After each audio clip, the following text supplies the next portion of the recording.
Como um garoto de 8 anos consegue tal poder? Olhar gélido e cicatrizes que contam uma vida inteira de dor e servidão. Esse era o semblante do homem conhecido como Cão de Caça.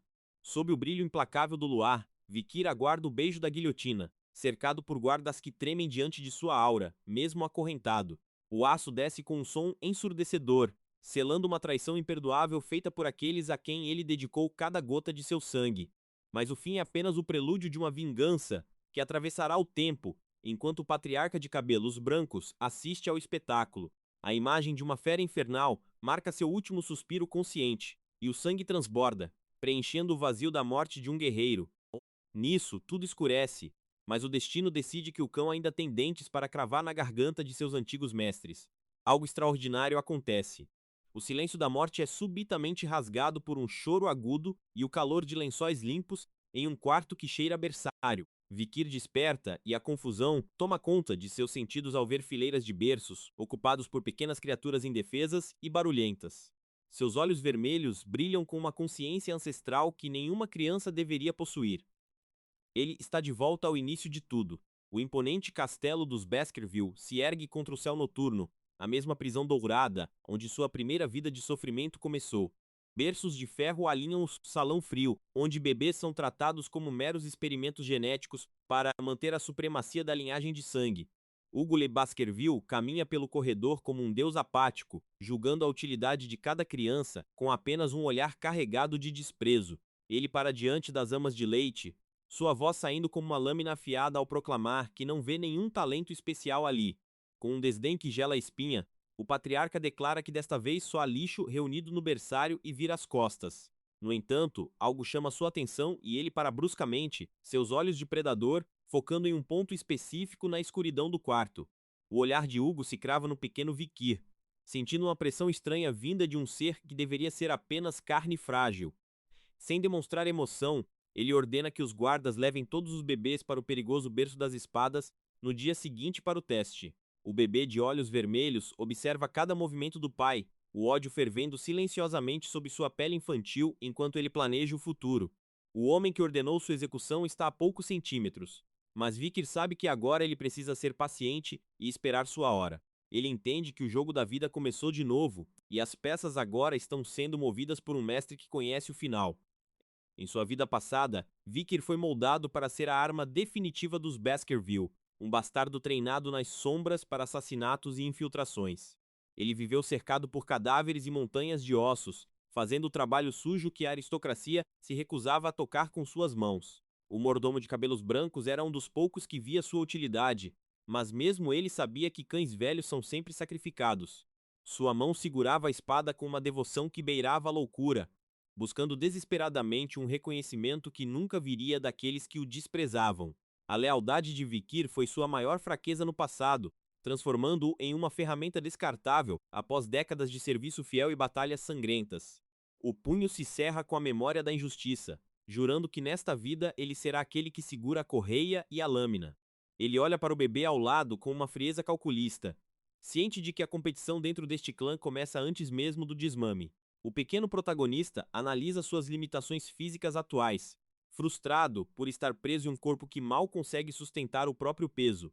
Fileiras de espadas cravadas no chão representam a filosofia de ferro e sangue da família, um lembrete constante de que apenas os fortes sobrevivem.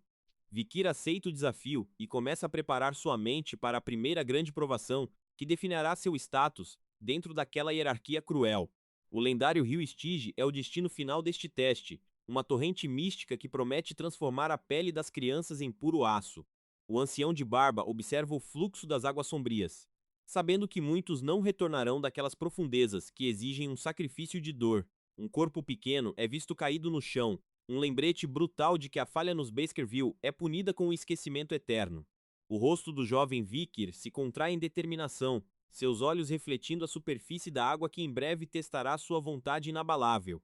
Diante de Hugo e do mordomo de óculos, os bebês são preparados para o ritual, uma cena que seria um crime em qualquer lugar. O grupo de homens os observa com uma expectativa fria, interessados apenas em descobrir se algum desses infantes possui o brilho de um gênio.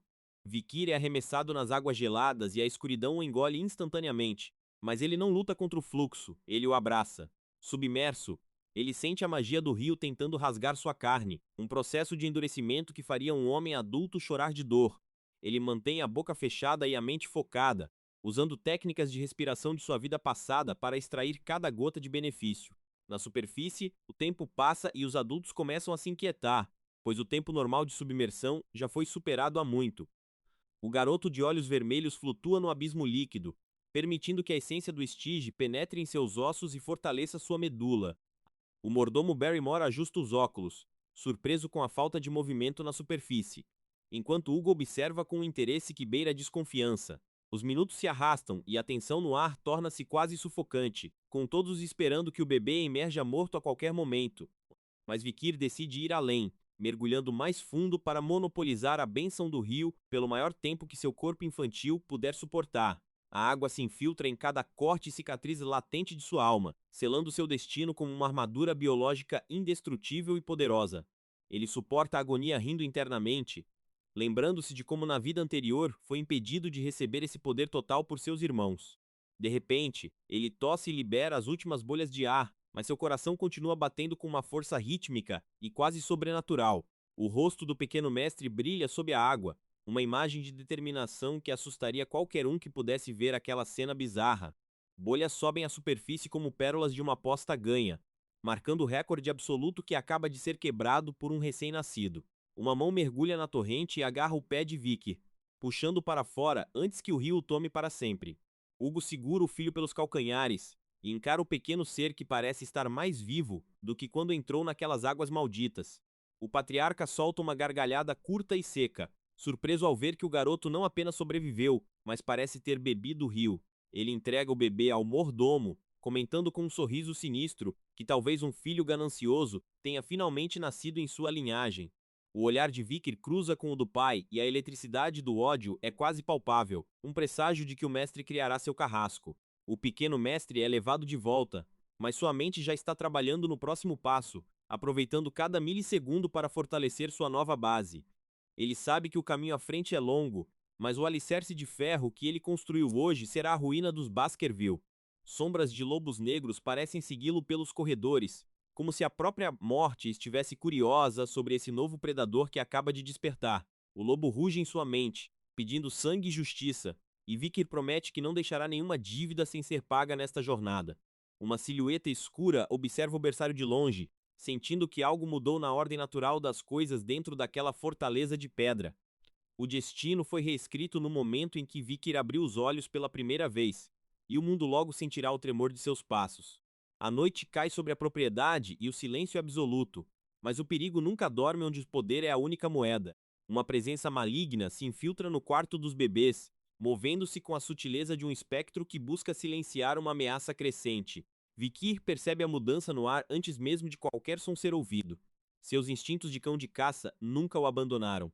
Ele abre os olhos vermelhos e foca na sombra que se projeta sobre seu berço, mantendo a respiração calma para não alertar o intruso. Inimigos ocultos tentam agir rápido, sabendo que o prodígio que sobreviveu ao rio não pode ter permissão para crescer e se fortalecer.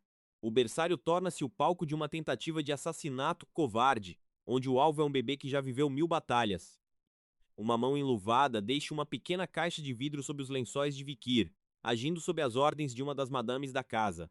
O garoto observa a caixa com um desdém profundo, reconhecendo imediatamente o conteúdo letal que foi enviado para acabar com sua vida. Ele sabe que não é um presente, é um veredito de morte enviado por aqueles que temem perder sua posição privilegiada na família. A caixa se abre com um clique sutil e uma névoa de perigo começa a escapar, revelando o terror que habita em seu interior. Uma serpente mamba surge da escuridão, sibilando com a promessa de um veneno que paralisa o coração em poucos e agoniantes segundos. Mas não é apenas uma, e sim 2 Blood Mambas, criaturas tão raras quanto letais, prontas para cravar suas presas na carne macia. Vikir não recua nem um centímetro, ele espera o momento exato em que a serpente prepara o bote para agir com precisão cirúrgica. O bebê avança com uma velocidade que desafia a biologia, suas mãos minúsculas movendo-se como lâminas de um mestre espadachim em pleno combate. Ele agarra o pescoço das víboras antes que elas possam reagir, sufocando o sibilo mortal com um aperto que emana um poder sombrio. O veneno escorre inútil pelas escamas, enquanto Vikir esmaga as cabeças das criaturas contra a madeira do berço com uma força brutal. Ele sustenta o olhar das serpentes moribundas com uma satisfação fria, mostrando que nem o veneno mais forte pode parar sua vingança eterna. O berço agora está manchado de sangue negro, um altar de violência onde a inocência foi sacrificada em troca de uma sobrevivência implacável. Três servos entram no quarto e estacam, horrorizados ao encontrar o cenário de carnificina que se desenrolou enquanto eles estavam ausentes por um momento. Vikir fecha os olhos e finge dormir pacificamente ao lado dos cadáveres mutilados, deixando os adultos apavorados e sem qualquer resposta lógica. Anos se passam e a criança cresce sob o olhar atento e suspeito de toda a mansão, tornando-se uma lenda entre os corredores. O jovem de olhos vermelhos exibe agora uma postura de guerreiro, seus movimentos são fluidos e carregados de uma intenção assassina quase imperceptível. Ele se tornou o aluno mais brilhante e silencioso da academia, alguém que observa tudo e não revela nada sobre seus verdadeiros planos. Na sala de aula, o professor tenta ensinar os níveis de esgrima para os novos mestres, sem saber que tem um mestre entre eles. O instrutor gesticula diante do quadro, explicando que a mana é a base de todo o poder que define um verdadeiro Baskerville. Uma espada brilha com uma aura líquida, representando o nível de um graduador, o sonho de consumo de todos os jovens ali presentes.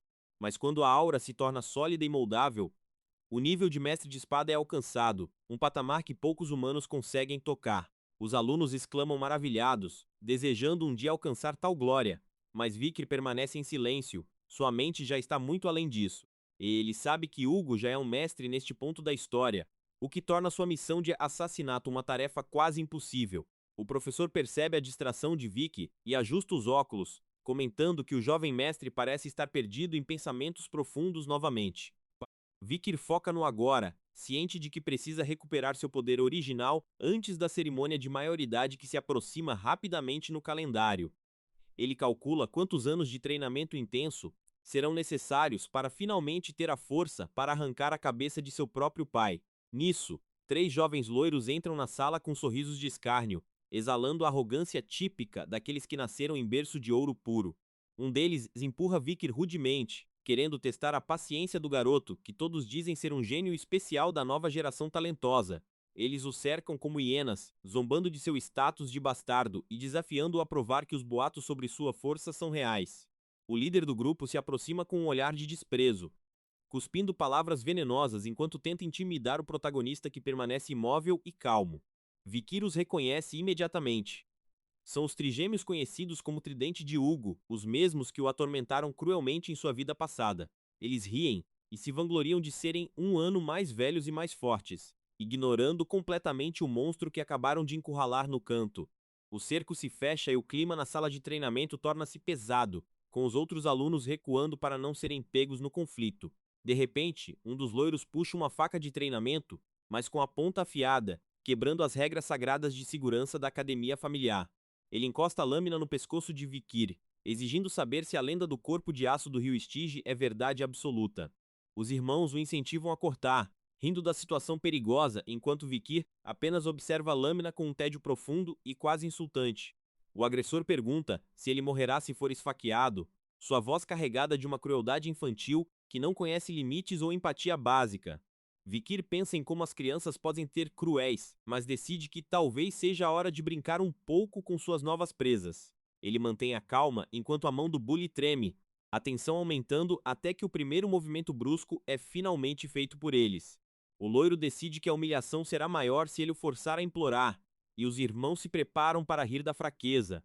Mas em um minuto, tudo muda. O ar da sala parece ser sugado por um vácuo de poder que emana diretamente do protagonista. Vikir se move com uma velocidade que os olhos das crianças não conseguem acompanhar, quebrando a distância e o espaço entre eles instantaneamente. 3 minutos depois, a arrogância dos trigêmeos começa a dar lugar a uma dúvida incômoda, e a um medo que nasce no estômago. Uma mão se fecha sobre o pulso do garoto que segurava a faca, e o som de ossos rangendo sob pressão ecoa. 10 minutos depois, o cenário é de destruição total. O tridente de Hugo foi estraçalhado por um garoto um ano mais novo que eles. Vikir mantém o olhar fixo no líder do grupo, seu rosto respingado com o sangue daqueles que ousaram desafiar sua paciência de ferro. Os trigêmeos estão caídos, seus rostos deformados pelo pavor e pela dor de golpes que foram desferidos com uma precisão cirúrgica e letal. Eles imploram para que ele pare, Mas o cão de caça não conhece a palavra misericórdia quando o desrespeito é o crime cometido. Vikir agarra o cabelo de um deles e o força a olhar para a lâmina que agora está em suas mãos, invertendo totalmente os papéis. O brilho da faca reflete o terror nos olhos loiros, enquanto o protagonista pergunta se ele ainda quer saber se o metal pode feri-lo. Com um movimento rápido, ele morde o dedo do agressor, arrancando um pedaço de carne como uma fera selvagem que acaba de provar sua presa. O grito que escapa da garganta do jovem mestre é de agonia pura, enquanto Vikir cospe o sangue no chão com um desprezo total. Ele pergunta se ele não disse que comeria a própria mão se perdesse, sua voz calma e gélida como uma tumba no inverno. O líder do tridente gagueja, tentando recuar, mas Vikir o mantém preso em um abraço de morte que não permite qualquer fuga. O protagonista sorri, um sorriso que promete mais dor se a diversão acabar cedo demais para o seu gosto refinado por vingança. Ele afirma que eles esqueceram o que significa ser um Baskerville, onde o poder e o talento superam qualquer barreira de idade ou status. Os outros dois irmãos tentam intervir, mas um olhar de Vicky é o suficiente para fazê-los congelar no lugar, tremendo como folhas ao vento. O agressor ferido tenta atacar novamente em um ato de desespero cego, mas Vicky desvia e o acerta com um soco monstruoso no estômago. O loiro cai no chão cuspindo mais sangue, enquanto os outros irmãos gritam o nome de Highborough em um coro de desespero e impotência absoluta. Eles percebem tarde demais que aquele que chamavam de lixo é, na verdade, o predador mais perigoso que já pisou naquelas terras sagradas. Vikir se levanta e limpa o sangue do canto da boca, observando os 3 pedaços de lixo humano que agora rastejam aos seus pés. Ele avisa que se contarem sobre isso para alguém, ele voltará para terminar o que começou com cada um deles individualmente e lentamente. O medo psicológico é visível em seus rostos. Eles nunca mais serão os mesmos após terem suas mentes quebradas por aquela criança demônio. Ele deixa a faca cair ao lado deles, um símbolo de sua vitória total e esmagadora sobre os primos que antes o intimidavam tanto.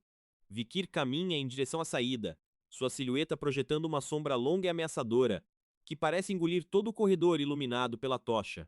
Os trigêmeos permanecem no chão, chorando e tentando estancar o sangue de suas feridas físicas e mentais que nunca fecharão de verdade.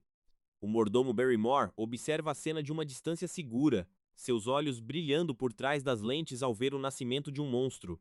Ele sabe que o relatório que entregará a Hugo hoje mudará o curso de toda a sucessão da família Baskerville para sempre. Vikir entra em seu quarto e se olha no espelho, vendo o reflexo de um garoto de 8 anos com a alma de um carrasco. Ele sabe que o patriarca ficará satisfeito com os resultados, pois para Hugo, a crueldade é apenas um sinal de força e potencial. O plano está correndo perfeitamente, e as sementes da destruição total dos Baskerville foram plantadas com o sangue de seus próprios membros de elite. Em outro lugar do castelo, Hugo Le Baskerville recebe o mordomo em seu escritório particular, exalando uma aura de autoridade que sufoca o ambiente. O patriarca ouve atentamente sobre a briga e sobre como Vikir neutralizou o tridente com uma eficiência que beira a perfeição absoluta de combate. Ele pergunta se houve mortes, e Barrymore responde que não, mas que os danos físicos e psicológicos são significativos e provavelmente permanentes. Hugo solta um suspiro que soa como um rosnado de satisfação, achando fascinante que seu filho mais novo tenha superado as expectativas tão cedo.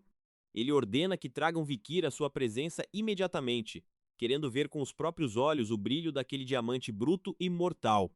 O corredor luxuoso da mansão parece curvar-se diante da passagem do garoto, como se as próprias paredes reconhecessem seu novo e terrível senhor. Vikir para diante da grande porta de carvalho, respirando fundo e ajustando sua máscara de criança inocente antes de entrar no covil da fera. Hugo está sentado em sua poltrona, as mãos entrelaçadas e o olhar fixo na porta, esperando o encontro que definirá os próximos passos. O mordomo anuncia a entrada de Vikir Van Baskerville, e o garoto caminha com uma confiança que choca até os guardas mais experientes.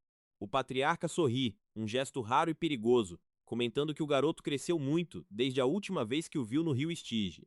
Vikir o saúda com uma reverência perfeita, mantendo a cabeça baixa para esconder o brilho assassino que ameaça transbordar de suas íris vermelhas. Hugo pergunta o que ele quer em troca de seu desempenho excepcional, e Vikir responde com uma voz que soa doce e mortal ao mesmo tempo. Ele afirma que quer apenas ser o cão mais leal que a família já teve, usando as mesmas palavras que o levaram à morte anteriormente. Mas desta vez, enquanto o patriarca ri confiante, Vikir sabe que o cão está pronto para morder a mão que o alimenta e destruir tudo.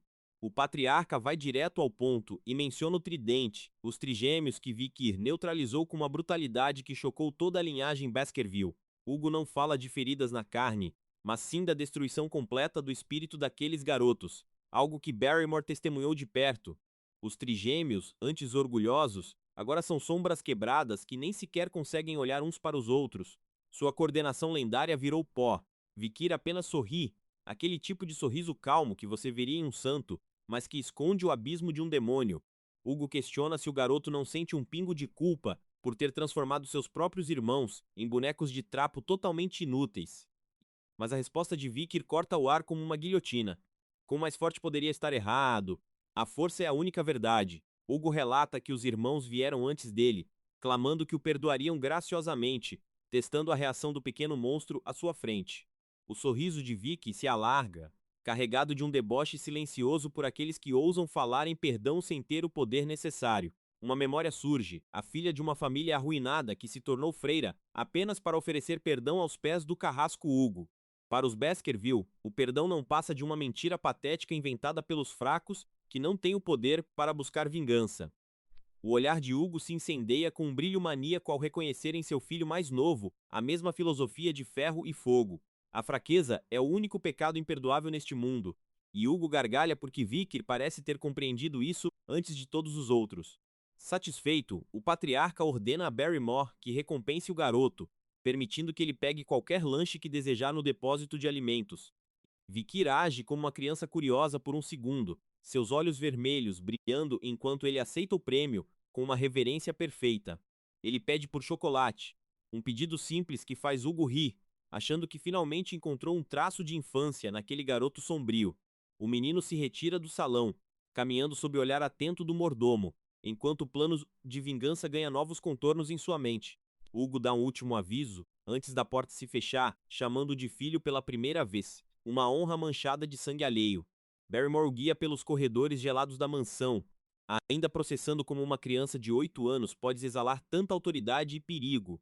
O rosto de Hugo permanece gravado na mente de Vicky, uma fera que ele precisa superar se quiser destruir esse clã por completo. O garoto mantém a fachada, mas cada passo seu é o cálculo de um predador que sabe exatamente para onde está indo agora. Eles chegam ao vasto armazém de provisões da família, um lugar que guarda tesouros culinários que muitos nobres Naisnais jamais sonhariam em ver. Barrymore apresenta os chocolates mais caros, obtidos com grande dificuldade do clã Mork, conhecidos por serem os melhores gourmands de todo o reino.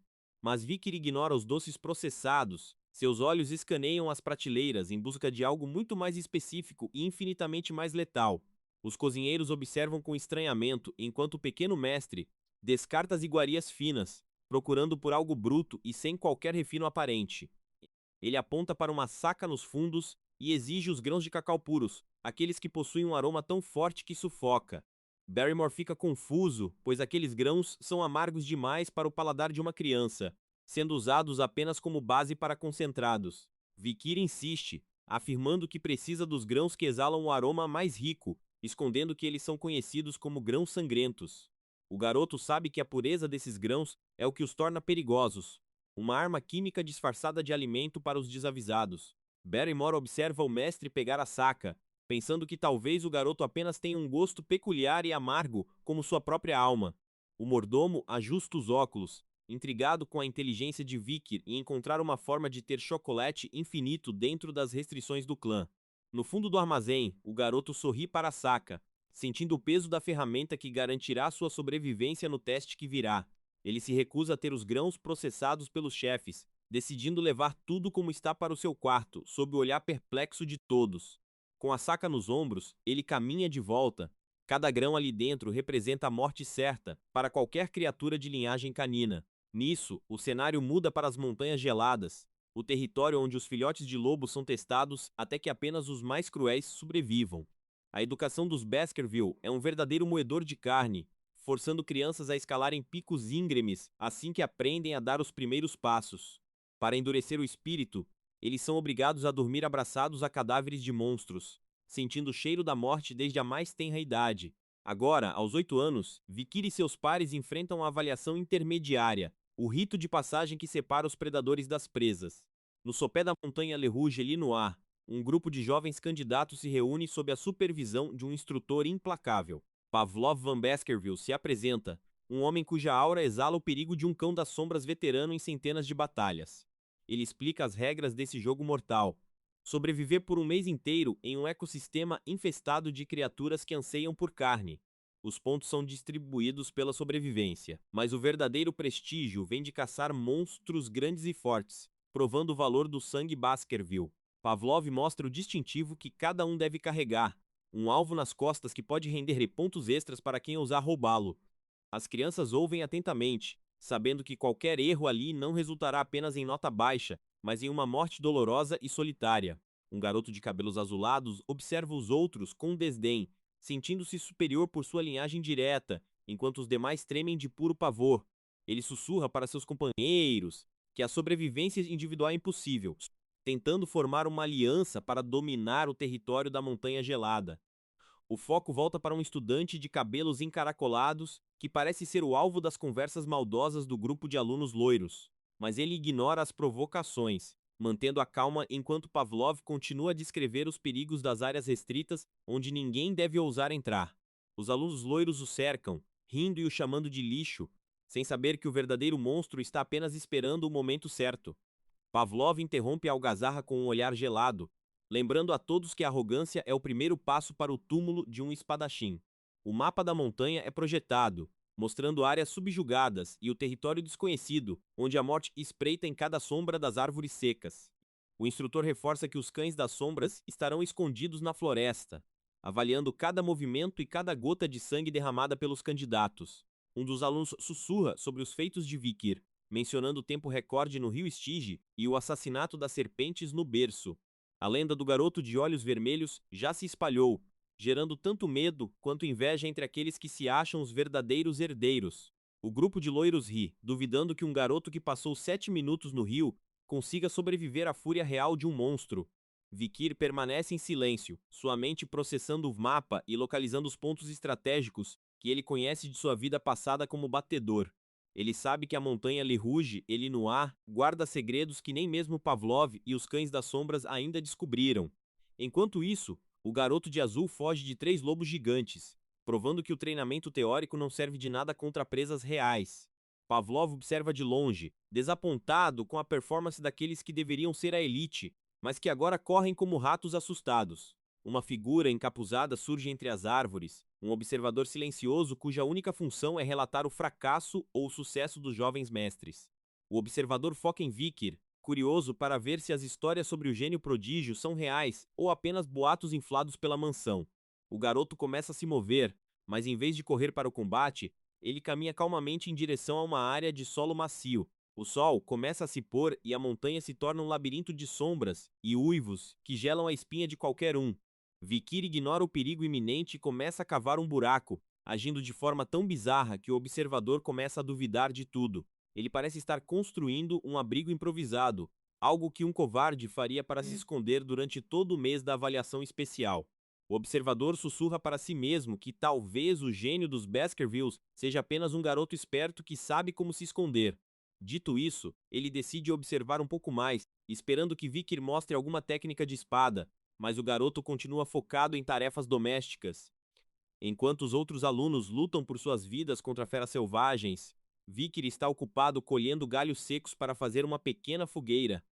Em outro lugar, as espadas se cruzam e o sangue espirra na neve, os testes de sobrevivência se tornando um verdadeiro campo de extermínio. Um urso gigante ataca o grupo dos loiros, que agora gritam por ajuda enquanto suas defesas desmoronam diante da força bruta da natureza.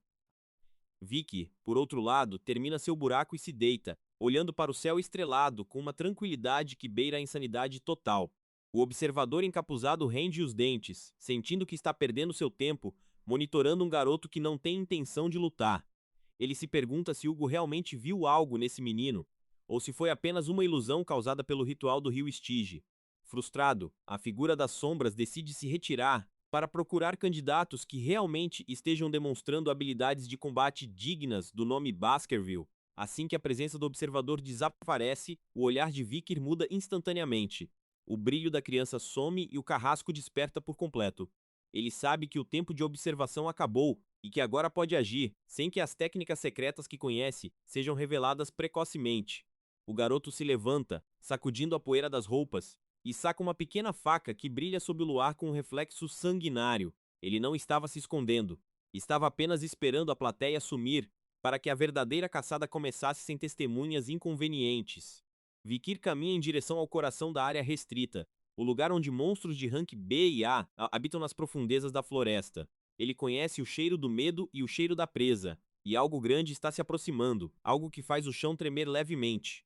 Na escuridão, dois olhos flamejantes se abrem, revelando a presença de um Hellhound, uma besta que engoliu as chamas do próprio inferno.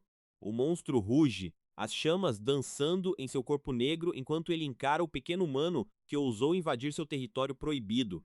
Vikir não recua. Em vez disso, ele sorri e tira um dos grãos sangrentos do bolso, girando entre os dedos com destreza. O Hellhound avança em uma linha reta, como todos os caninos que confiam apenas em sua velocidade e força bruta para esmagar oponentes. O monstro abre as mandíbulas, revelando fileiras de dentes afiados que podem triturar ossos como se fossem feitos de papel seco. Vikir calcula a trajetória perfeitamente, movendo-se com uma economia de movimento que apenas um veterano de guerra possuiria em seu auge.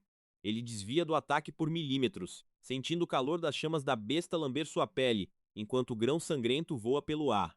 Acontece que o chocolate é um veneno mortal para caninos, e quando concentrado nesse nível, uma única semente pode paralisar o coração de um monstro. O Hellhound engole o grão no meio do salto, achando que abocanhou um pedaço da carne do garoto, que ele tanto deseja devorar. Quase instantaneamente, a criatura começa a engasgar, o veneno teobromínico ultraconcentrado atacando seu sistema nervoso central com uma violência sem precedentes. Vikir observa a besta desmoronar, tossindo uma gosma verde espessa enquanto seu corpo flamejante começa a perder o brilho e a força. Ele explica calmamente para o monstro moribundo que o chocolate é a maior fraqueza de sua espécie, uma lição que ele aprendeu no sangue. O garoto se aproxima com sua espada curta, mirando no ponto exato onde as costelas não protegem os órgãos vitais da criatura caída. O Hellhound tenta um último rosnado, mas suas forças o abandonam enquanto o veneno termina de destruir seu coração em uma agonia silenciosa. Com um golpe seco e preciso, Vikir atravessa o rim da besta, finalizando o abate com a eficiência de um carrasco profissional de elite. O sangue negro do monstro escorre pela lâmina, e uma aura azulada começa a envolver o corpo do garoto, sinalizando a absorção de energia. Vikir sente o karma fluindo para dentro de si, fortalecendo seus músculos e expandindo seus canais de mana com uma velocidade impressionante. Ele nota que a espada curta parece mais leve agora, um sinal claro de que seu corpo está evoluindo para alcançar o nível de sua vida passada. O garoto limpa a lâmina e se pergunta qual será a cara de Hugo quando ele trouxer a cabeça de um monstro de rank B+. Ele já decidiu qual recompensa pedirá, algo cujo valor ninguém nesta era compreende, um segredo trancado em correntes de sangue e esquecimento. Vikir prepara-se para cortar a cabeça do Hellhound quando, subitamente, um som agudo de algo se aproximando corta o silêncio mortal da floresta. Ele se vira rapidamente, seus olhos vermelhos captando o movimento de outras sombras que emergem da escuridão densa e gelada ao redor. Outros Hellhounds menores aparecem, atraídos pelos cheiros de sangue e pelos gritos de dor de seu líder, que agora jaz morto no chão. O garoto não demonstra medo, ele apenas lamenta que terá que gastar mais alguns grãos sangrentos para limpar aquela área de caça. Nisso, ele joga mais sementes para o alto, e a cena se torna um banquete de morte enquanto as bestas saltam para o próprio fim inevitável.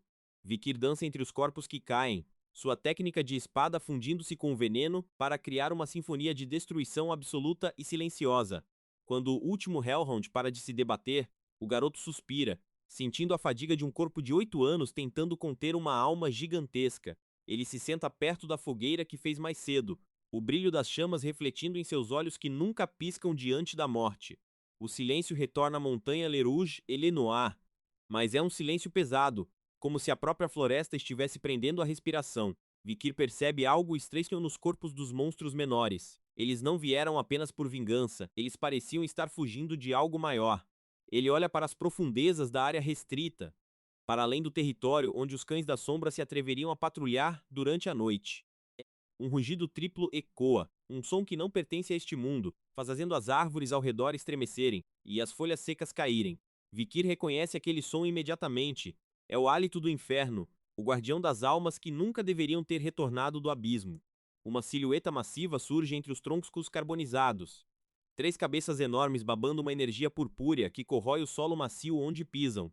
É um Cerberus, o monstro de guarda de rank a mais, uma aberração que deveria habitar apenas as cordilheiras mais profundas e inacessíveis da montanha. O garoto sente uma gota de suor frio escorrer por seu rosto, percebendo que sua situação acaba de se tornar exponencialmente mais perigosa. O Cerberus ruge novamente, suas 6 órbitas oculares brilhando com ódio ancestral contra qualquer coisa que possua um batimento cardíaco funcional. Vicky nota que o monstro está coberto de feridas e flechas bárbaras, sugerindo que ele foi caçado por uma tribo vizinha e está enfurecido. Se a besta veio parar no primeiro nível da montanha, é porque foi expulsa de seu habitat original por algo ainda mais terrível e poderoso. O garoto vê nisso uma oportunidade impossível. Se ele conseguir matar um Cerberus de rank a mais, sua ascensão no clã será imparável e imediata. Ele saca sua espada curta novamente, mas desta vez sua mão treme levemente pelo peso da aura sufocante que emana daquela criatura. Vikir lembra-se de sua vida passada, onde precisou de um esquadrão inteiro de elite para derrubar uma besta dessas aos 18 anos de idade.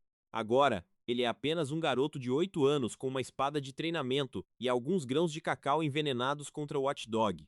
O Cerberus ataca com uma velocidade que desafia as leis da física para uma criatura de seu tamanho colossal e massa muscular densa. Vikir salta para o lado, mas o deslocamento de ar causado pelo golpe o arremessa contra o tronco de uma árvore próxima com força. Ele tosse sangue, sentindo suas costelas protestarem, enquanto o monstro se prepara para um segundo ataque devastador que pode ser o seu fim. Mas o destino tem planos mais cruéis, e da sombra surge a cabeça central da besta, exalando o próprio hálito fétido do submundo. Vikir sente o peso da morte o encarando, mas ao notar as flechas no corpo da besta, seu cérebro de estrategista entra em ignição. Ele decide aproveitar a debilidade do monstro, focando nas feridas já abertas pelos bárbaros, para desferir um golpe que ignore as defesas externas. O Cerberus ruge, um som que despedaça a sanidade de qualquer um, mas Vikir vê apenas uma oportunidade de ouro banhada em puro sangue. Ele avança como um borrão azul, usando a agilidade de seu pequeno corpo para deslizar por baixo das patas dianteiras da fera em fúria. Memórias de tribos bárbaras cruzando a fronteira surgem, sugerindo que foram eles que deixaram a besta nesse estado deplorável de dor constante. Vikir crava sua espada em uma ferida aberta, sentindo o calor do sangue do monstro queimar sua pele enquanto ele gira a lâmina. O Cerberus uiva de dor e gira seu corpo, tentando esmagar o pequeno incômodo que ousa desafiar a hierarquia de poder da montanha. O garoto é lançado para longe novamente, mas ele cai de pé, seus olhos vermelhos brilhando com uma sede de sangue que rivaliza com a da besta. Ele sabe que não pode vencer em uma luta de resistência, então cada movimento seu deve ser letal e focado no colapso total do monstro. Outro salto, outra estocada. A neve ao redor agora está tingida de um vermelho profundo e o ar cheira a ferro e morte iminente. Vikir refinou sua esgrima durante anos de guerra contra os demônios, e agora ele aplica cada grama desse conhecimento nesse combate desigual e brutal. Ele percebe que o Cerberus está ficando mais lento, o cansaço das lutas anteriores finalmente pesando sobre seus músculos que agora tremem visivelmente. Mas o monstro tem um último trunfo. Suas 3 cabeças podem atacar simultaneamente, cobrindo todos os ângulos mortos que o garoto tenta usar para atacar. O olhar central da fera trava em Vikir, e por um momento, parece que a própria inteligência maligna da besta está zombando de sua audácia. O garoto se prepara para o golpe final, reunindo toda a mana que absorveu dos Hellhounds, para imbuir sua pequena lâmina de treinamento. O Cerberus abre as 3 bocas ao mesmo tempo, preparando um sopro de chamas purpúreas que vai incinerar tudo em um raio de 10 metros. É agora ou nunca. Vikir explode em direção à besta, ignorando o calor que já começa a chamuscar suas roupas e seu próprio cabelo. Ele mergulha na direção do monstro, sua espada brilhando com uma intensidade que corta a escuridão da noite, como um raio de esperança maldita. Porém, em um momento de distração causado pela fadiga extrema, Vikir baixa sua guarda por apenas um centésimo de segundo que pode ser fatal. As garras do Cerberus cortam o ar, um golpe de contra-ataque que o garoto não esperava de uma criatura tão debilitada por suas feridas. O impacto é brutal e o silêncio que se segue é apenas preenchido pelo som de carne sendo rasgada e o grito abafado de dor. Vikir voa para trás, colidindo com uma rocha enquanto o sangue jorra de seu braço esquerdo em uma cascata que escurece o solo gelado. O cenário é de pesadelo, com o garoto caído e o monstro de 3 cabeças se aproximando para o golpe de misericórdia definitivo. Vikir sente o frio da morte subir por suas pernas, mas sua vontade de destruir os Baskerville o mantém consciente e com ódio ardente. Ele encara as mandíbulas dos Cerberos, e mesmo sangrando, um sorriso de puro deboche surge enquanto ele segura algo que a besta não viu. O garoto sente o gosto metálico do sangue na boca, e percebe que foi atingido em cheio pelo ataque devastador da besta. O monstro rosna, um som que vibra nos ossos de Vikir, preparando-se para finalizar aquele que ousou desafiar sua soberania absoluta. O chão explode em estilhaços de rocha e neve quando a fera avança com uma velocidade que desafia os olhos humanos. Vikir surge para o lado em um movimento desesperado, sentindo o calor das chamas purpúreas chamuscarem o seu uniforme de cadete. Ele olha para o próprio braço e a visão é de puro horror. A carne está rasgada, revelando o estrago cruel das garras. Mas o Cerberus para, suas 3 cabeças oscilando como se algo estivesse drenando sua vitalidade de forma invisível e implacável. O olhar central da fera brilha com uma fúria cega, incapaz de aceitar que um humano tão pequeno ainda esteja de pé. Vikir respira fundo, ignorando a dor excruciante enquanto calcula sua próxima, e talvez última, jogada nesse tabuleiro de morte. Ele sabe que o efeito do rio Stygia e as feridas causadas pelos bárbaros finalmente estão pesando sobre a criatura de Rank Amas. O garoto foca sua visão em uma cerca de ferro ao longe, o limite da zona restrita que ele planejou usar como seu palco final. Com um impulso súbito, Vikir rompe em direção à fronteira, atraindo o monstro para fora de sua zona de conforto e segurança. O Cerberus uiva, um som que rasga a noite, e persegue sua presa com o ódio de um predador que foi humilhado. Se eu chegar naquele lugar que preparei, a vitória será minha, pensa o jovem Baskerville enquanto o suor frio escorre. O impacto da perseguição faz as árvores ao redor tremerem, como se a própria natureza estivesse apavorada com o confronto que se segue. Vikir corre com cada fibra de seu ser, o braço ferido balançando inutilmente, mas sua mente focada no objetivo que garantirá sua sobrevivência. A fera está logo atrás, as mandíbulas batendo a poucos centímetros de suas costas, exalando o cheiro pútrido de carne podre e magia negra. Ele pisa firme no solo gelado, sentindo a tração necessária para o último salto que definirá o destino dessa caçada sangrenta. Ao cruzar o limite, Vikir gira o corpo no ar, seus olhos vermelhos brilhando com conhecimento de décadas de guerra e sofrimento. Ele encara a face tripla da morte, e por um breve instante, o silêncio domina o campo de batalha antes da explosão final. As patas do monstro colidem com as rochas, mas o terreno aqui foi preparado para ser o túmulo de qualquer besta que se aproxime. O Cerberus se lança para o golpe de misericórdia, mas ele não percebe que caiu exatamente onde o garoto queria que estivesse. Vikir cai de costas, a exaustão finalmente cobrando o preço, mas um sorriso de vitória surge em meio ao seu rosto ensanguentado. Ele olha para cima e vê a besta pairando sobre ele, sem saber que o veneno já corre silencioso por suas veias monstruosas. O monstro tenta abrir as asas e rugir sua dominância, mas o corpo trava, os músculos se recusando a obedecer ao comando da fera.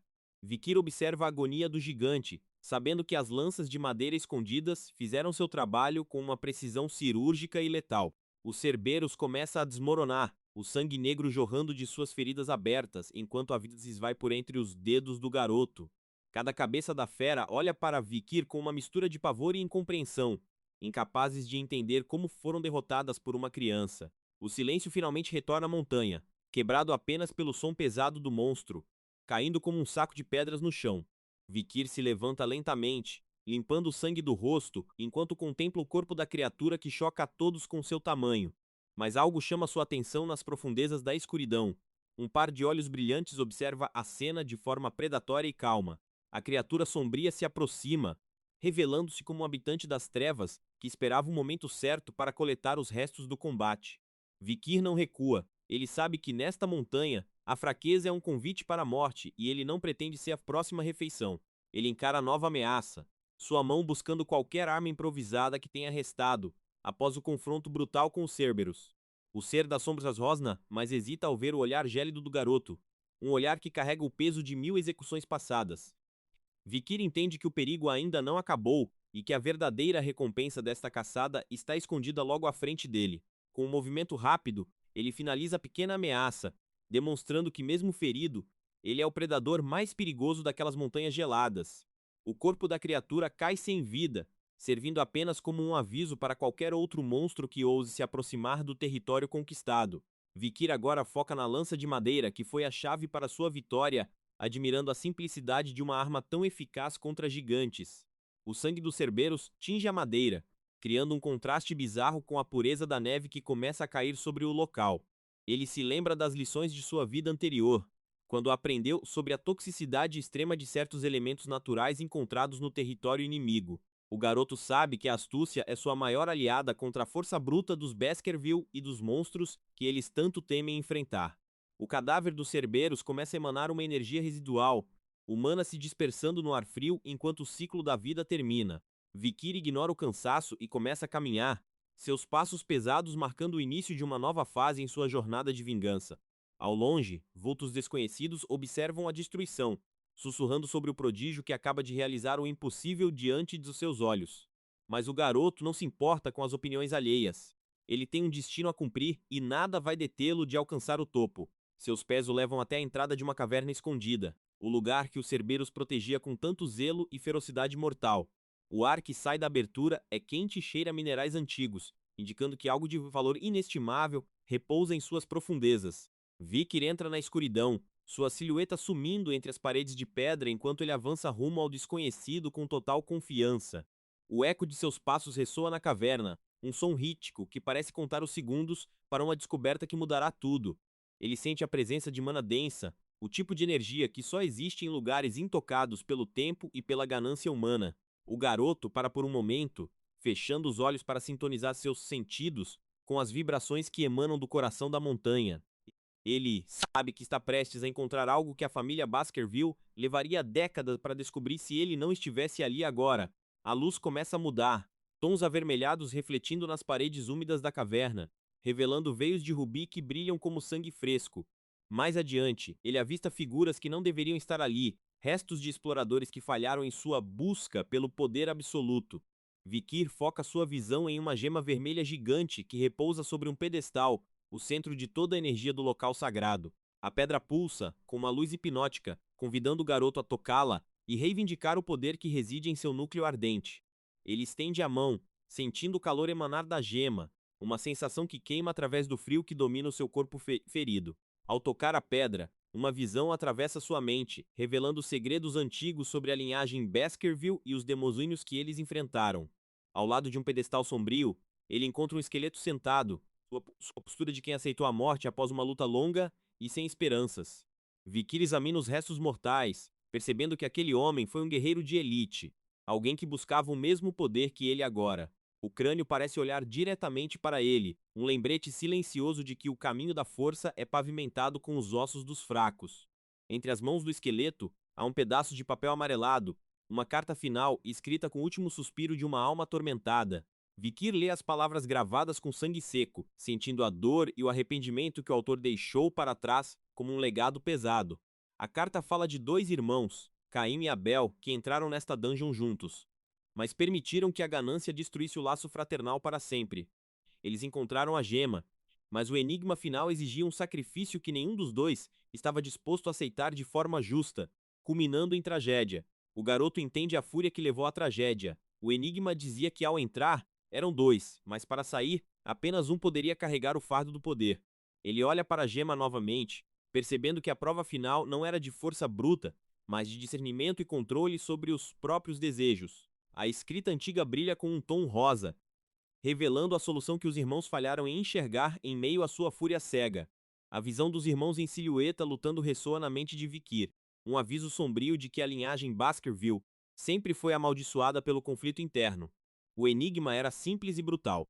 A sombra é o segundo ser que entra com você, e para sair, você deve abandonar a escuridão que te persegue. Os irmãos sacaram suas espadas, transformando o local de tesouros em um matadouro, onde o sangue da mesma família foi derramado sem misericórdia. Eles se atacaram sem piedade, esquecendo que o verdadeiro inimigo não era o irmão, mas a própria fraqueza que os consumia por dentro. O som do metal colidindo ecoa no passado, uma sinfonia de traição que Vikir conhece bem demais em sua própria vida, presente e passada. Caim esfaqueou Abel, acreditando que a morte do irmão lhe daria o direito de possuir o segredo final da Dungeon de Rubi. O grito de agonia de Abel ainda parece vibrar nas paredes da caverna, uma marca indelével de uma crueldade que choca até o mais frio dos homens. Mas Caim percebeu tarde demais que o tesouro não era para o sobrevivente de um fratricídio, mas para aquele que entendesse a unidade, a dualidade. Ele tentou caminhar em direção à luz na saída da caverna, mas o peso da culpa e o enigma não resolvido selaram seu destino ali mesmo. Morreu sozinho, sentado contra a parede, encarando o tesouro que nunca pôde tocar e o irmão que nunca deveria ter matado.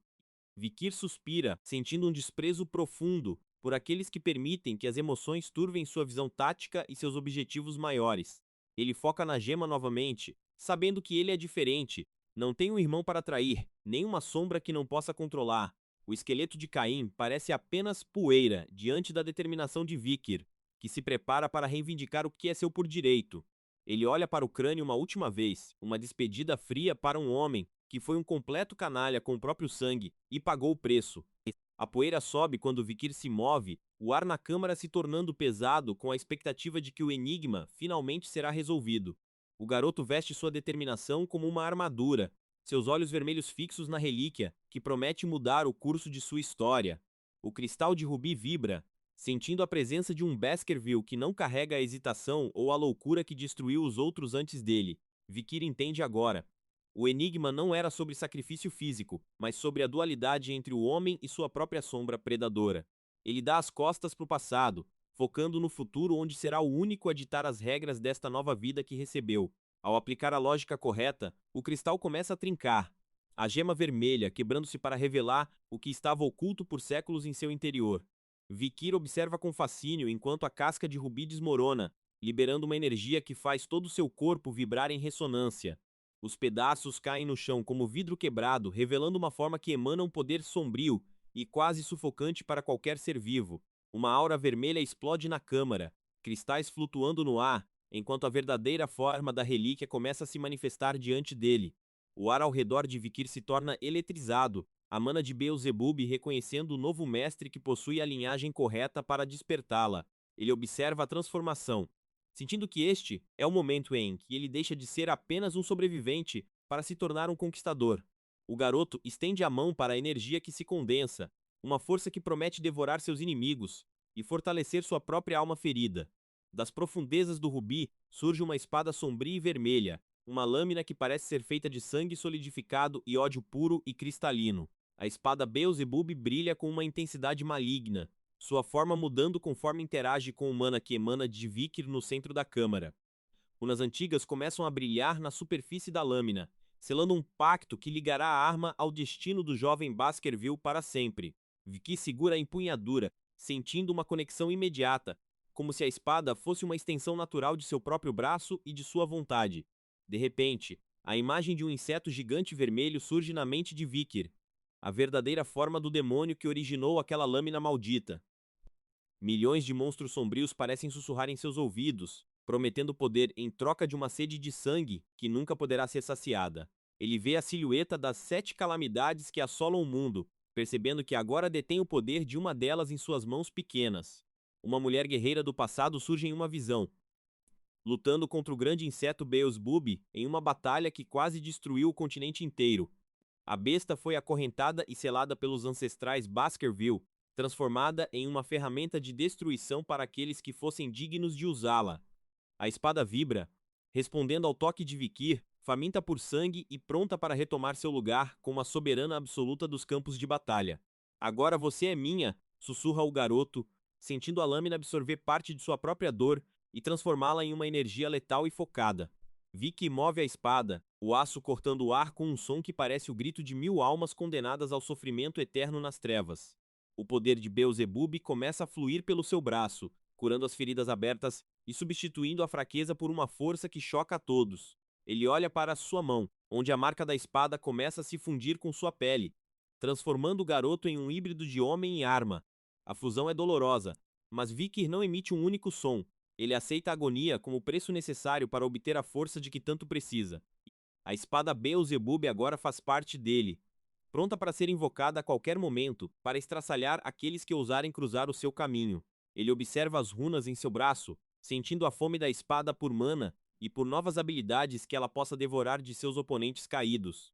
Vikir entende que esta arma é a chave para subverter as expectativas de Hugo e destruir a linhagem Baskerville por dentro e por fora. Ao sair da caverna, ele já não é o mesmo garoto que entrou. Seus olhos vermelhos agora carregam o brilho sinistro de uma calamidade antiga e faminta. O cenário lá fora é de pura devastação, com o corpo dos Cerberus servindo de banquete inicial para a nova arma que Vikir agora ostenta com orgulho. Ele se aproxima do cadáver da besta, sentindo o bracelete em seu braço pulsar com a necessidade de absorver cada gota de energia que restou. O garoto observa o monstro de 3 cabeças caído e sente um prazer frio ao saber que sua vitória foi apenas o começo de algo muito maior. Ele estende a mão com o bracelete, iniciando o processo de extração de habilidades que tornará Beelzebub a arma definitiva de sua nova vida. O vento sopra gelado, mas Vikir está aquecido pelo poder que agora corre em suas veias, uma chama que nunca se apagará até que sua vingança seja completa. Ele olha para o horizonte, onde a mansão Baskerville se ergue como uma fortaleza de opressão, e jura que nada restará de pé sob seu comando.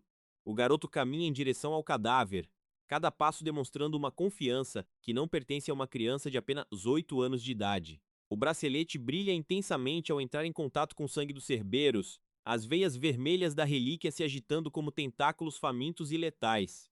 O corpo do monstro estremece sob o toque de Vikir, a energia sendo sugada para dentro da relíquia em uma cascata de mana negra e purpúrea. O processo é rápido e eficiente, deixando para trás apenas uma carcaça seca e sem vida, enquanto Beelzebub se fortalece com a essência do guardião. Vikir sente a nova habilidade se instalando em sua mente. A queimadura dos Cerberus agora pertence a ele, pronta para incinerar seus inimigos em combate. Ele olha para a floresta ao redor, percebendo que a presença da relíquia afasta qualquer criatura menor que antes se atreveria a tentar atacá-lo. A marca em seu braço se acalma, tendo saciado sua primeira fome, mas Vikir sabe que a sede de Beelzebub é infinita e exigirá constantes sacrifícios. Ele reflete sobre o poder de absorção, percebendo que pode roubar até 3 habilidades simultaneamente, tornando-o o guerreiro mais versátil que já existiu. A imagem do demônio Beelzebub ressurge, lembrando-o de que o preço do poder é a vigilância constante contra a própria arma que ele agora empunha. O corpo dos Cerberus está agora reduzido quase nada, uma prova de que Vikir não desperdiça nenhuma oportunidade de se tornar mais forte e perigoso. Ele olha para o bracelete novamente, admirando a forma como as habilidades absorvidas são listadas em sua mente como um inventário de morte e dor. Com um movimento decidido, ele se afasta do local do combate, deixando para trás os ecos de uma luta que entrará para as lendas da montanha. Ele encontra outro cadáver no caminho, um Hellhound que ele matou anteriormente, e decide que não deixará nenhum recurso para trás nesta jornada brutal. O olhar de Vikir é implacável. Ele sabe que cada grama de mana roubada é um passo a menos para o colapso definitivo de Hugo e seu império. Ele ativa a absorção novamente, sentindo a hemorragia do Hellhound se fundir ao seu arsenal, garantindo que suas feridas nunca parem de sangrar. O bracelete exibe orgulhosamente as conquistas. Queimadura dos Cerberus e hemorragia do Hellhound, 2 ferramentas perfeitas para um assassino Baskerville nato. Até mesmo um rato esmagado sob a sopada do Cerberus serve ao seu propósito, concedendo-lhe uma regeneração de alta velocidade, que será vital em lutas futuras. Vikir sorri com desdém ao ver que até a vida mais insignificante pode ser convertida em uma ferramenta útil para o seu grande plano de destruição. Ele desaparece entre as árvores, retornando para o acampamento dos cadetes com o silêncio de um predador que acaba de banquetear e está pronto para mais. No acampamento, os jovens cadetes estão exaustos e aterrorizados, sem saber que um monstro muito pior do que os Cerberus caminha silenciosamente entre eles. O clima é de derrota e medo, mas Vikir mantém sua fachada de indiferença, escondendo o poder avassalador que agora reside sob sua manga de uniforme. Figuras encapuzadas observam o retorno dos alunos, seus olhos fixos em busca de qualquer sinal de fraqueza que possa ser explorado pela hierarquia da família. Dentro da mansão, Hugo Le Baskerville aguarda o relatório da avaliação, sua barba e olhar frio emanando uma autoridade que choca a todos na sala. O mordomo idoso se aproxima com hesitação, segurando o relatório que contém a notícia impossível sobre o desempenho de um certo cadete de 8 anos. Hugo ouve em silêncio, sua expressão impenetrável ocultando o interesse crescente pelo filho que ele costumava considerar apenas mais uma ferramenta descartável. O mordomo explica que Vikir não apenas sobreviveu, mas que abateu um Cerberus de rank a mais, algo que nenhum cavaleiro guardião ousaria fazer sozinho.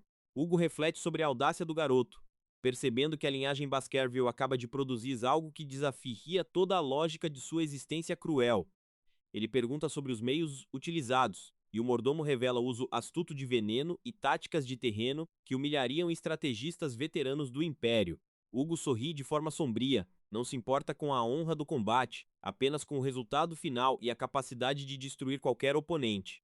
Ele vê em Vikir o reflexo de sua própria filosofia de ferro e sangue, mas em uma forma muito mais refinada e perigosamente inteligente e letal.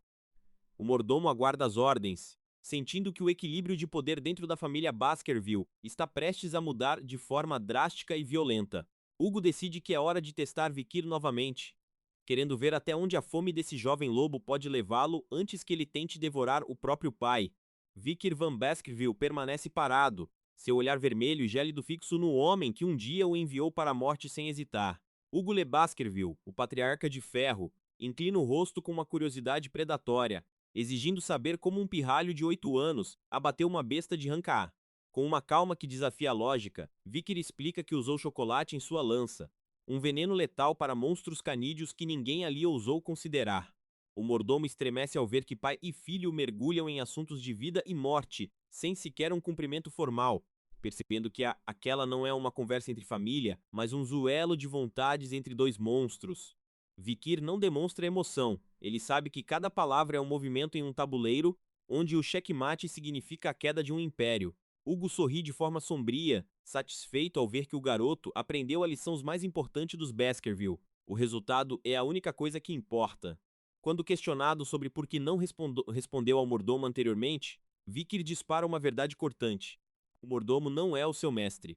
Hugo então pergunta quem seria o dono de sua lealdade, e Vikir responde com a precisão de um assassino.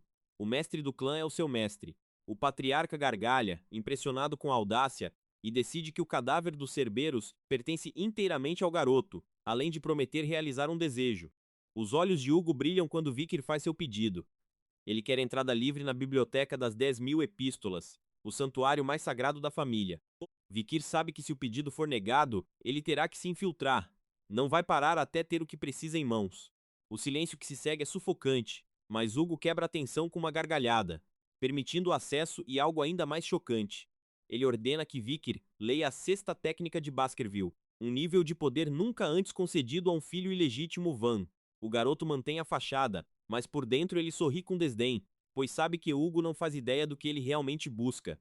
Uma espada negra surge na mente de Vikir, a lembrança da linhagem de sangue e ferro que ele pretende subverter por completo. Ele se recorda da guilhotina e da vida de discriminação que sofreu, jurando que nesta existência ele será aquele que segura a lâmina. O conhecimento que ele procura está além de simples técnicas. Ele busca a essência do primeiro patriarca, o homem que subjugou desastres. Hugo observa o filho partir, sem imaginar que está entregando as chaves do próprio abismo para aquele que ele considera apenas uma ferramenta. Vikir aceita o desafio com um olhar que poderia congelar o inferno, garantindo que superará todas as expectativas daquele carrasco.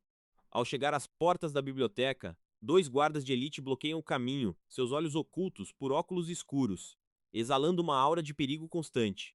Os passos de Vikir ecoam no corredor de pedra, cada batida um lembrete do tempo que ele não pode desperdiçar em sua jornada de vingança. O salão imenso se abre, revelando prateleiras que tocam o teto, um labirinto de saber onde segredos e mentiras estão enterrados sob séculos de poeira. Suas mãos deslizam pelos lombos dos livros, ignorando as obras de arte e focando no que realmente possui o poder de quebrar o destino. O brilho nos olhos vermelhos de Vikir denuncia sua fome por poder, uma sede que não será saciada com migalhas de conhecimento comum. Ele localiza um volume acorrentado, pesado e antigo, guardado como se fosse a arma mais perigosa do arsenal da família. Com a chave em mãos, ele encara o cadeado que separa o passado do futuro, que ele pretende reescrever com sangue. O metal clica e as correntes caem, libertando o peso da história que foi escondida até mesmo dos membros mais leais do clã. Sentado no chão da biblioteca, Vikir começa a folhear as páginas, sua mente processando informações em uma velocidade sobre-humana de regressor. A imagem de uma mandíbula faminta surge entre as páginas, simbolizando a voracidade da técnica de esgrima dos Baskerville. Ele ignora a sexta técnica que Hugo lhe ofereceu, mergulhando em textos que outros considerariam lixo ou meras curiosidades históricas. Os guardas observam de longe, surpresos por verem um garoto tão jovem focado em livros que parecem não ter valor prático algum. Eles cochicham entre si, questionando se o pequeno mestre Vikir entende o que está fazendo. ou se é apenas uma criança perdida na própria arrogância. Vikir os encara brevemente, seu olhar cortante o suficiente para calar qualquer dúvida, antes de retornar ao seu estudo silencioso e obsessivo. Ele caminha para as seções mais afastadas, onde os livros de variedades são deixados para apodrecer, longe dos olhos dos guerreiros ávidos por poder imediato. O perfil de seu rosto revela uma determinação absoluta. Ele sabe que o verdadeiro tesouro está escondido à vista de todos, sob a capa da mediocridade. As prateleiras parecem se fechar sobre ele, criando um casulo de silêncio onde apenas o som das virando rompe a atmosfera pesada. Vikir continua sua busca, movendo-se com a precisão de um caçador que conhece cada centímetro de seu território, mesmo que seja a primeira vez ali. Ele para diante de um volume específico, sentindo uma vibração familiar que ecoa em sua alma marcada por décadas de batalhas passadas. Suas mãos seguram o livro que ostenta símbolos estranhos e desgastados, um objeto que a maioria ignoraria como uma relíquia quebrada e sem utilidade. É uma emboscada à espreita. O manual que contém os segredos rasgados da técnica proibida que Hugo buscou desesperadamente em outra vida. As páginas estão rasgadas e manchadas, mas Vikir possui as peças que faltam gravadas em sua memória de quando era apenas um cão de caça. Um sorriso malicioso surge em seu rosto. Ele agora possui a ferramenta definitiva para superar seu pai e todos que ousarem cruzar seu caminho. Enquanto isso, Hugo permanece em seus aposentos, cercado por conselheiros e guardas sombrios, discutindo o futuro de sua linhagem sangrenta. Ele não imagina que as páginas de um livro velho estão sendo decifradas por uma mente que já viu o fim do mundo. O patriarca reflete sobre o garoto, sentindo que algo mudou drasticamente, como se um lobo tivesse despertado dentro do cordeiro. Vikir mergulha ainda mais fundo, conectando os pontos entre a teoria da esgrima e o fluxo de mana que corre em suas veias jovens. Ele se lembra de como Hugo enlouqueceu atrás das páginas perdidas, enviando hordas de soldados para morrer em busca do poder absoluto. O mapa da guerra se desenha em sua mente. As flechas de invasão que o clã Baskerville lançou contra as outras grandes famílias do Império. Vikir vê a imagem de seu pai ajoelhado diante do poder da 10ª técnica, uma obsessão que custou a vida de milhares de servos leais. Ele recorda o momento em que, em sua vida passada, entregou as páginas recuperadas para Hugo, recebendo apenas um elogio frio em troca. O arrependimento de ter sido um cão fiel queima em seu peito, transformando-se em um combustível negro para sua evolução atual. O garoto jura que nesta vida o sangue derramado será apenas o de seus inimigos, começando por aqueles que o traíram. Ele foca nas entrelinhas do texto, onde a caligrafia dos ancestrais revela os caminhos ocultos para a perfeição da lâmina. Vikir entende agora porque nunca conseguiu passar da 4ª técnica antes. Ele nunca teve acesso ao manuscrito original completo. O segredo da 10ª técnica é revelado diante de seus olhos vermelhos, uma dança de morte que transcende os limites humanos comuns. Ele percebe que o primeiro passo para o poder supremo é similar ao básico, mas exige uma agressividade que só um verdadeiro predador possui. A lua brilha através da janela da biblioteca, iluminando o garoto que parece fundir-se com as sombras que o cercam. O tempo lá fora parece parar, enquanto dentro de Vikir uma tempestade de mana começa a se formar, girando em torno de seu núcleo. Ele entra em um estado de transe meditativo, memorizando cada palavra e cada diagrama, até que o livro se torne parte de sua própria carne. Suas mãos tremem levemente com a carga de energia que começa a circular, um poder que seu corpo de 8 anos mal consegue conter. Vikir sabe que precisa alcançar o nível de graduador antes dos 15 anos para ter qualquer chance contra o destino que o aguarda. Ele se levanta, o ar ao seu redor ficando denso e carregado de eletricidade estática, as estantes rangendo sob a pressão de sua aura nascente. O garoto fecha os olhos, visualizando o inimigo, projetando sua vontade no vazio da biblioteca silenciosa e sagrada. Uma figura etérea começa a se manifestar diante dele, um reflexo do guerreiro que ele foi e do monstro que ele está se tornando. A energia vermelha explode de seus poros, uma manifestação bruta de poder que consome o oxigênio ao redor em chamas invisíveis. Ele alterna entre tons de azul e vermelho, equilibrando a calma do estrategista com a fúria do berserker em um balé de mana. A projeção de aura assume formas monstruosas, dentes e garras de energia que parecem querer devorar a própria realidade. Vikir canaliza tudo em um único ponto, sentindo o rompimento das barreiras que limitavam seu potencial desde o nascimento. Ele visualiza sua evolução em fases, vendo o cão de caça tornar-se o lobo, e o lobo tornar-se o pesadelo que habita a escuridão. Em um movimento súbito, ele ataca a figura etérea, cada golpe uma nota em uma sinfonia de destruição perfeitamente orquestrada. A aura explode em fragmentos de luz e sombra, marcando o nascimento de um poder que o mundo não está preparado para enfrentar. Longe dali, o mordomo sente um calafrio na espinha, um instinto primordial avisando que algo perigoso acaba de ser libertado. Ele olha na direção da biblioteca, seu rosto enrugado carregando uma expressão de dúvida e pavor crescente. Vikir emerge das sombras do transe, seu corpo exausto, mas seus olhos brilhando com uma clareza que só os deuses possuem. Ele olha para as próprias mãos, sentindo o fluxo constante e poderoso de mana líquida correndo por seus canais de energia. O garoto alcançou o estágio de graduador em apenas um dia, um feito que desafia todos os registros históricos da família Baskerville. Ele caminha até a janela, observando o pátio da mansão, sabendo que cada pessoa lá embaixo é uma peça em seu grande plano.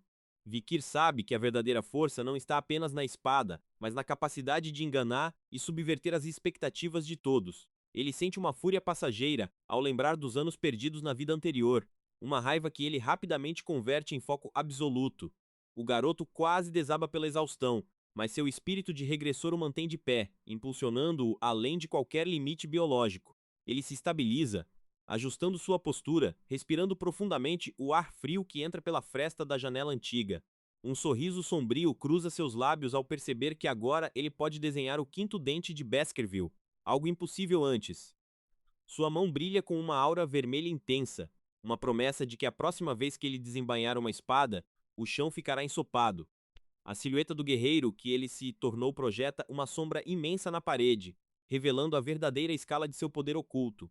Vikir sabe que não se importa com a cesta técnica de Hugo, ele agora possui o mapa para a 10ª, a perfeição absoluta. Duas figuras de aura vermelha parecem vigiá-lo do vazio, os fantasmas de Caim e Abel que falharam onde ele finalmente triunfou. Ele então se volta para o livro Uma Emboscada à Espreita, decidindo que ninguém mais terá o privilégio de ler aquelas verdades perigosas. Do lado de fora, os guardas se aproximam, sentindo o cheiro de fumaça e o calor que emana da sala de leitura. Com a calma de quem executa um crime perfeito, Vikir guarda o que precisa em seu bolso. Nisso, o livro começa a brilhar intensamente, sendo então consumido por uma chama de outro mundo, apagando seu registro para sempre. O rosto do garoto é iluminado pelo fogo, seus olhos vermelhos refletindo a destruição da única prova que poderia traí-lo. As cinzas se espalham pelo ar, dançando na luz da lua enquanto a história proibida de Baskerville é reduzida a nada mais que fumaça. Os guardas irrompem na sala, encontrando Vikir parado diante das cinzas, exibindo uma expressão de choque fingido e vulnerabilidade infantil. Ele finge estar apavorado, explicando com uma voz trêmula que acidentalmente deixou uma lente de aumento sob a luz e causou o incêndio. Os homens de terno sorriem com condescendência, aliviados ao ver que foi apenas um erro de uma criança inocente em uma área de livros inúteis. Vikir pede desculpas repetidamente, interpretando o papel do filho ilegítimo grato que não quer causar problemas ao clã. Sentindo-se superiores, os guardas dizem que não é nada demais, que ele não precisa se preocupar com um livro velho e sem valor. Eles chegam a se oferecer para manter o segredo, sem saber que estão, na verdade, ajudando a cobrir o rastro do monstro que vai devorá-los no futuro.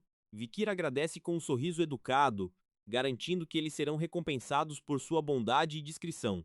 Assim que eles se viram, o sorriso do garoto se transforma em uma careta de desprezo. Ele os despreza pela estupidez e falta de visão. Algum tempo depois, a cena muda para uma arena imensa, onde a areia está pronta para ser tingida de vermelho pela primeira vez naquele dia. Hugo está sentado em seu trono de observação, flanqueado pelo mordomo de óculos e pelo próprio Vikir, que aguarda seu próximo teste. O patriarca pergunta o que ele aprendeu na biblioteca, seu olhar tentando perfurar a máscara de indiferença do filho. Vikir descreve a sensação da aura de forma vaga, chamando-a de algo quente e viscoso, propositalmente ocultando sua verdadeira maestria. Hugo troca um olhar surpreso com o mordomo, excitado com a possibilidade de o garoto já estar manifestando uma aura própria. Ele tenta se conter, lembrando a si mesmo que Vikir tem apenas 8 anos, e que tal feito seria um milagre sem precedentes no Império. O garoto olha para baixo, escondendo o brilho de escárnio em seus olhos. Ele está manipulando as emoções de Hugo como se fossem cordas de um alaúde. A multidão de cadetes e guerreiros murmura em expectativa, sentindo que algo extraordinário está prestes a acontecer na areia da arena. Jovens uniformizados observam com inveja e medo, sabendo que Vikir já é uma lenda entre os iniciados após o incidente dos Cerberos.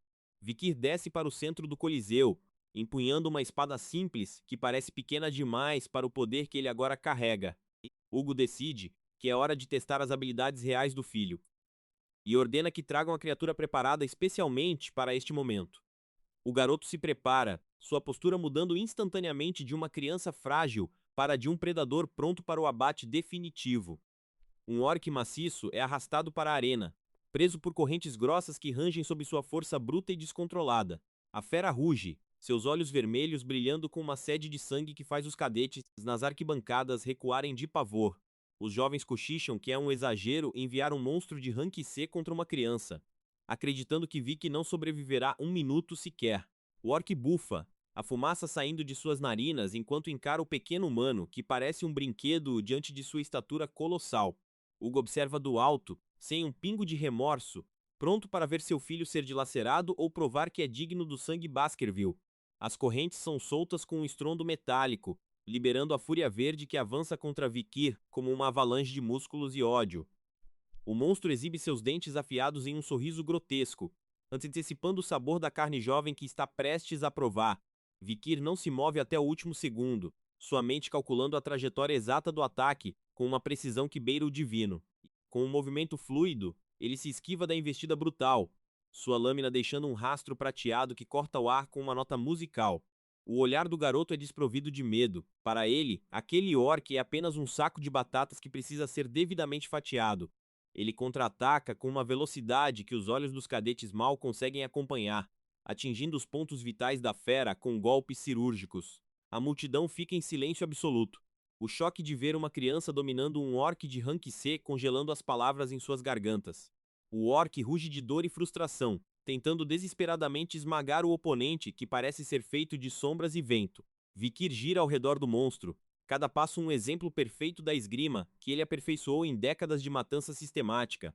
Ele atinge a perna da criatura com um golpe seco que faz o gigante cambalear, enquanto o efeito da habilidade hemorragia começa a agir.